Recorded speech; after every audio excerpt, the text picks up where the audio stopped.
Welcome to our YouTube, Moonlit Tales. Here stories come alive in the soft rhythm of rain and calm voices. Tonight's story, The Rainy Night at Willow Creek, takes you on a calm journey through an old village on a rainy evening where warm kindness and gentle memories shine through the mist. Cloud with rain, rainy night of Willow Creek.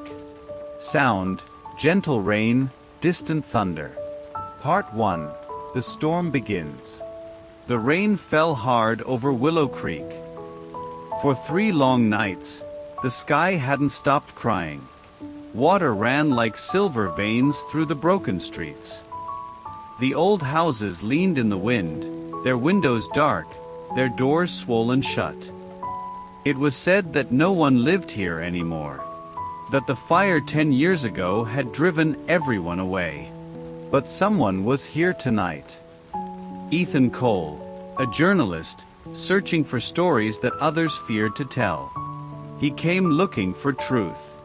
Instead, he found the storm. His boots squelched through the mud as he made his way to the Willow Rest Inn. The sign swung wildly above the door. The Willow Rest. He stepped inside. The air was cold, heavy, filled with the scent of rot and rain. "Hello," he called. Only echoes replied. He took out his recorder. Click. October 15th, he whispered. Arrived in Willow Creek. Locals claim strange lights appear here at night. Will investigate. Upstairs, a single floorboard creaked. Ethan froze. He looked up. The noise came again, slow, deliberate. Footsteps. He raised his flashlight and climbed. At the top stood a narrow hallway, lined with doors. One of them, at the far end, stood slightly open. A faint, flickering glow spilled through the crack. Ethan approached and pushed it open. On a table sat an oil lamp. Beside it, a photograph face down. He turned it over. 5 people smiled beneath the old willow tree. But in the background stood a tall, dark figure. Its face, nothing but shadow. The lamp flickered and went out. In the darkness, a whisper brushed his ear. "You shouldn't have come here." Part 2. The Whispering Shadows. Ethan stumbled backward, fumbling for his flashlight. The beam came alive, but the room was empty. He turned in a circle. Nothing. "Must be the wind," he muttered. But his voice trembled. He noticed something on the wall, words carved into the wood. "The willow remembers." Below the carving, dried mud footprints led toward the window. He followed them. Outside, through the fog glass, he saw the old willow tree. Its branches swayed violently, though no wind stirred. A shape moved beneath it, still and tall. He blinked. Gone. He hurried downstairs, out into the rain. Lightning flashed. The street shimmered silver, the air electric. "Is anyone here?" he shouted. A door slammed somewhere down the street. He ran toward the sound. It came from the church. The heavy doors creaked open.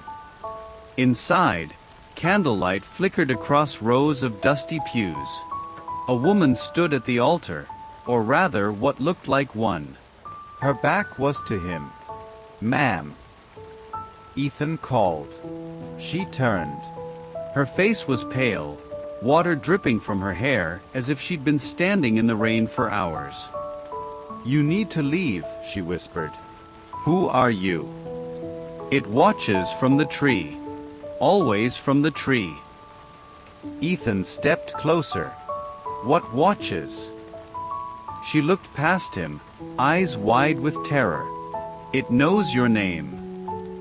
The candles went out.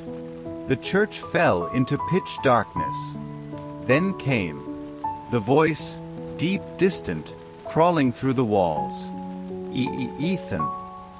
He bolted for the door, slamming it behind him as thunder cracked above. The woman was gone. The church stood silent once more.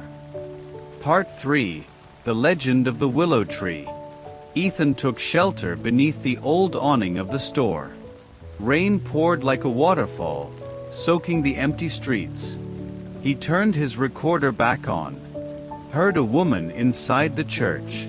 Warned me about something watching from the willow. I think she may be connected to the fire. He looked at the willow tree.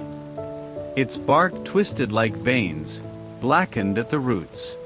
The willow remembers, he murmured.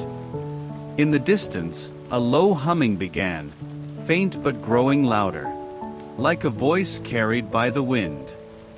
He followed the sound, crossing the bridge toward the creek. Mist rose from the water, swirling around his legs. There, at the base of the tree, he saw candles, dozens of them, melted to stubs. A circle of stones surrounded the trunk, each one carved with strange symbols. "A ritual site," he whispered. He reached out to touch one of the carvings. The moment his fingers brushed the bark, the candles flared to life. All at once. And a figure stepped from behind the tree. The same tall shape from the photograph. "Who are you?" Ethan shouted. No reply. The figure's face remained hidden beneath a hood of dripping shadows. "Why are you here?" The figure raised a hand and pointed toward the creek. Ethan turned and saw them. Dozens of shapes rising from the mist. Pale, ghostly forms. Their eyes empty, their mouths moving silently. The dead of Willow Creek. The storm roared louder, drowning out everything. Ethan backed away. "Stay back." The hooded figure whispered, calm, cold, final. "The willow keeps what it's owed." Lightning struck the tree. The world turned white. Part 4. Beneath the creek. When Ethan opened his eyes, he was lying beside the water. The rain had stopped. The town was silent again. He sat up, dizzy, soaked to the bone. The tree still stood, charred now, smoke rising from its trunk. His recorder was gone. He searched the ground and found it half buried in mud. He pressed play. A voice, not his, came through the speaker. It began with the fire. "We tried to stop it, but the tree remembers." Then static. Ethan frowned. "Who recorded this?" The voice returned. "Help us." "Who are you?" Ethan whispered. "We are the ones who burned." The creek beside him rippled. Bubbles broke the surface. Then, one by one, pale hands rose from the water. He scrambled backward as ghostly faces emerged, eyes hollow, mouths gasping for air. "Help us," they moaned. "You set the fire. You brought it back." "No," Ethan shouted. "I don't know what you mean." But the hands reached for him, cold as ice. They dragged him toward the creek. He fought, clawed at the mud, gasping. "Let me go."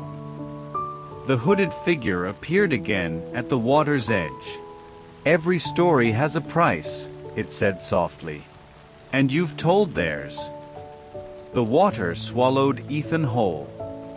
Part 5. The morning after. Dawn came quietly to Willow Creek. The rain had stopped, the fog slowly lifting. Birds began to sing, unaware of the horror the night had held. The willow tree stood blackened and still. Smoke curled from its roots. The creek ran clear once more. Near the bank lay a single object. A tape recorder. Mud-streaked.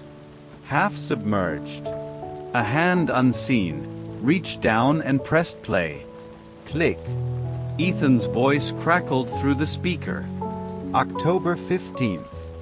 Arrived in Willow Creek. Locals say strange things happen here. I'll find the truth before dawn. Static. Then faintly, another voice, low and whispering. The willow remembers. Thunder rumbles once more. Rain begins again. Willow Creek sleeps, waiting for the next traveler to arrive. Asterisk.